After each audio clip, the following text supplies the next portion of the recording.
चलिए, हमने कल पढ़ लिया था पार्ट्स ऑफ स्पीच, जो कि पिछले पार्ट में पढ़ लिया था। पार्ट्स ऑफ स्पीच 8 टाइप्स के होते हैं, noun, pronoun, adjective, verb, adverb, preposition, conjunction, interjection. तो हमने बोला था कि अब पार्ट्स ऑफ स्पीच के भी काइंड्स होते हैं, वो पढ़े जाएंगे। तो नाउन हमने जाना है, नाउन में संज्ञा होता है हिंदी में। अब नाउन क्या होता है? Noun is the name of person, place, animal और थिंग। लेकिन इसके भी काइंड्स हैं, नाउन के भी काइंड्स होते हैं। पहला काइंड है प्रॉपर नाउन।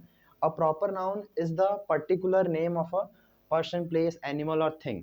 किसी नाउन का या किसी पर्सन का, किसी प्लेस का, किसी एनिमल, किसी थिंग का अगर पर्टिकुलर नेम है तो वो आएगा प्रॉपर नाउन में। जैसे फर्नीचर, फर्नीचर में बहुत सारी लकड़ियों की चीज़ें आती हैं, उसमें अगर टेबल बोला जाए, चेयर बोला जाए, तो ये पर्टिकुलर नेम है ना किसी फर्नीचर का, तो वो आएगा प्रॉपर नाउन में। ऐसे पर्सन में बहुत पीपल्स आते हैं, बहुत लोग आते हैं।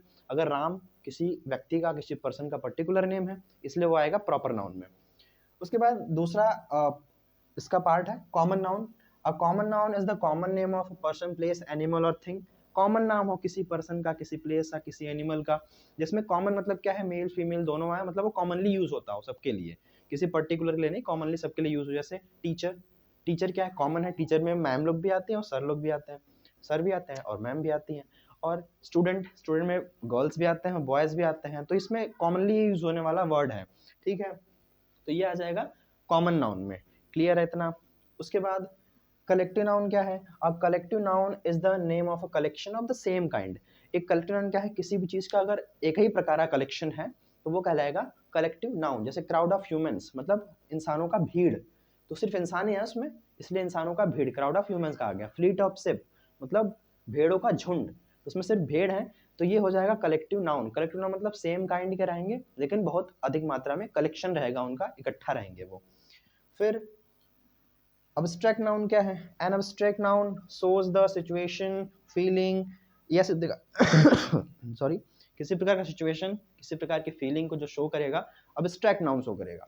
जैसे हैप्पीनेस, हैप्पीनेस क्या है? एक प्रकार की फीलिंग है।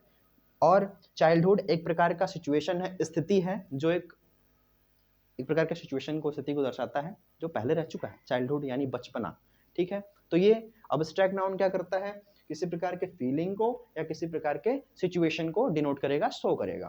क्लियर है?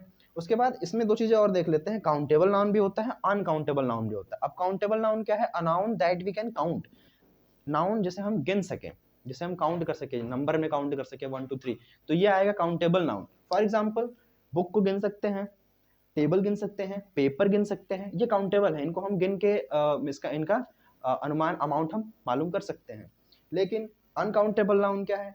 A noun that we can not count. Uncountable noun क्या? जिसे हम गिन नहीं सकते हैं, हाँ, लेकिन मेजर कर सकते हैं, माप सकते हैं, तौल सकते हैं, वो आता है अनकाउंटेबल नाउन। जैसे राइस हो गया, है ना, थिंक हो गया।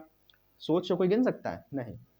रेन हो गया, बारिश को कोई गिन सकता है? नहीं। तौल सकते हैं, मेजर कर सकते हैं, ट्रूथ, सच्चाई, ये सब हैं। इनको गिन नहीं सकते हैं लेकिन इनको हम माप सकते हैं कुछ क्वांटिटी में, ठीक है। तो ये थे kinds of noun: proper, common, collective, abstract, countable noun, uncountable noun, ठीक है। आगे पढ़ा जाएगा इसके अगले कांड या प्रोनाउन के बारे में, प्रोनाउन के पार्ट्स के बारे में।